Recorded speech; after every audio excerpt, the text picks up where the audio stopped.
అయిన తర్వాత ఈ రెండు సంవత్సరాల్లో ఆయన పనితీరు ఎలా ఉంది? అంటే ఒకటి సార్, ఆయన మొన్నేగా గెలిచింది. పవన్ కళ్యాణ్ గారు గెలిచింది కూడా మొన్న పిఠాపురం నుంచి 2014లో అతను స్వతంత్రంగా మద్దతు ఇచ్చాడు. అది కాదనలేని సత్యం. ఆయన పార్టీ పెట్టిన కొత్తలో ఎవరైనా కానీ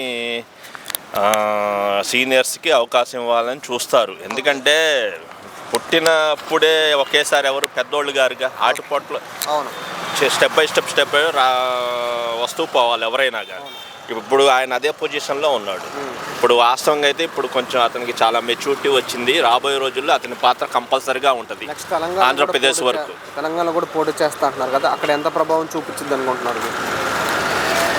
తెలంగాణ వరకు అంటే అది వెయిట్ అండ్ సీ సార్, మనం ఎలా చూద్దాం. ఆంధ్ర వరకు అతను వాస్తవంగా అయితే ఇప్పుడున్న ఆయన డిప్యూటీ సీఎం పవర్కి రావటం అంటే ఒక సినీ హీరో స్థాయి నుంచి ఏకదమ్మున డిప్యూటీ సీఎంగా రావటం అంటే అది మామూలు విషయం కాదు. ఆయన కష్టం కాదనలేని కష్టం ఉంది. ఇప్పుడు ఏంటంటే ఇప్పుడు బాబు గారితో పాటు పవన్ కళ్యాణ్ కూడా తోడైతే అగ్నికి వాయువు తోడైనట్టు మన స్టేట్ అనేది, అదిగాక కేంద్ర సహకారం మోడీ గారి సహకారం ఉంటుంది కాబట్టి, ప్రజెంట్ ఉంది కాబట్టి రాబోయే రోజుల్లో 2029 తర్వాత కూడా కూటమి గవర్నమెంట్ వచ్చి పైన ఎన్డీఏ గవర్నమెంట్ వస్తే సూపర్. మరి ఏంటి ఆయన తిట్టే వాళ్ళ మీద మీ అభిప్రాయం ఏంటి? ఈ మధ్య యూట్యూబర్ రావణ్ కూడా ఆయన మీద కామెంట్ చేస్తున్నారు, దాని మీద మీ అభిప్రాయం? నేను అదే సార్ చెప్పేది. ఇప్పుడు అధికార పక్షం మీద ప్రతిపక్షాలు చేయటం అనేది సహజం. అది ఎవరి వాళ్ళ వ్యక్తిగతం, అది మనం చెప్పేది కాదు. నా వ్యక్తిగత అభిప్రాయం ఏంటంటే కూటమి వరకు ఇప్పుడు ఈ అన్న క్యాంటీన్లు అయితే ఇప్పుడు నేను భోజనం చేసి ఎక్కడ దాకా దేనికి, ఇక్కడ నేను మా ఊరు వినుకోండి సార్, నేను వేరే పని మీద వచ్చాను, అన్ఎక్స్పెక్టెడ్గా ఇక్కడ కనిపించింది, అసలు చూద్దామని వచ్చాను.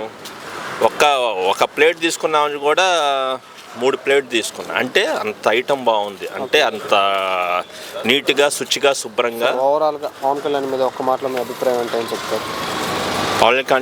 పవన్ కళ్యాణ్ గారి మీద అభిప్రాయం అంటే అతను రాబోయే రోజుల్లో ఏపీలో ఒక ప్రధానంగా ఆయన పాత్ర ఆయనకు ఉంటుంది, ఆల్రెడీ ఉంది. ఇంకా అంటే సీఎం అయ్యే స్కోప్ కూడా రాబోయే రోజు చెప్పలేము. ఇంకా కష్టపడాలి, తను ఆల్రెడీ కష్టపడుతున్నాడు, ఇంకా కష్టపడతాడు కూడా. ఆయనకు గట్స్ ఉన్నాయి. ప్రజెంట్ ఏంటంటే ఇప్పుడు బాబు గారు ఈ స్టేట్కి పెద్ద దిక్కు కాబట్టి ఆయన మార్గదర్శకంలోనే స్టేట్ నడవాలని కోరుకుంటున్నాం.